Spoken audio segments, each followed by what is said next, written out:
waxaan maanta joogaa Dubai xafiiskayaga ila Tango ee headquarter-ka oo Dubai ku yaala Nasser Square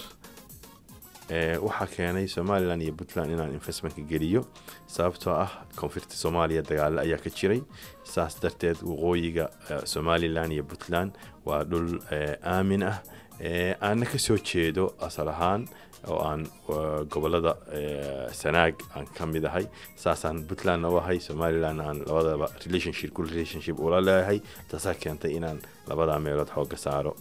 oo shaqo ka abuuro noloshu waxay u baahan tahay inaad la dagaalantid noloshu waxay u baahan tahay inaad fighting samaysid noloshu waxay u baahan tahay inaad active samaysid noloshu sabar badan bay u baahan tahay khaasatan dalka Soomaaliya maanta guud ahaan uu degayaa waxaana u soo socda opportunity badan baa dalka ka banaan alxamdulillah oo aad buu noogu fiican yahay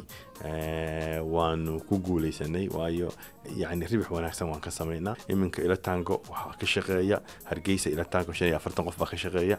Boosaaso ila Tangana waxa ka shaqeeya 40 qof 85 qof shaqaale ah ad garanaysaan qof kastaaba inta uu biilo dadka Soomaalida ah halkii qof wuxuu biilaa ilaa 10 qof oo kale oo saladiisa ah waxaana ku talinayaa in ay aad iyo aad يعني فركري way Soomaalidu tiraa fool ma dhaqdo in ay asig group u shaqeeyaan teamwork lacag isku darsadaan inaad mujtamacaaga maadaama ay rabnaan inaan ka badbaadino faqri inaan ka badbaadino gaajo inaan ka badbaadino dagaal inaan ka badbaadino inay burcad badeed noqdaan inay ka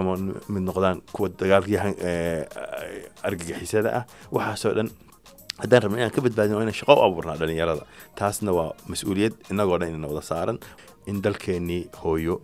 loogu soo noqdo oo lagu sameeyo investment waad ku guuleysan kartaan ummad badan baa shaqo abuur u sameyn kartaan marna shaqayna abuureysaan number 2 ganacsi baad ka heleysaan number 3 magac baad abuuri kartaan oo nin muxtarama mujtamacaaga dhexdiisa ka noqonaysa intaanay idin dhaafin fursadaasu waxaan ku talinayaa inay aad iyo aad u soo degdegaan oo yimaadaan waxaan kula dardaarmayaa walaalaha dhulka ku nool inay yimaadaan oo dhulkooda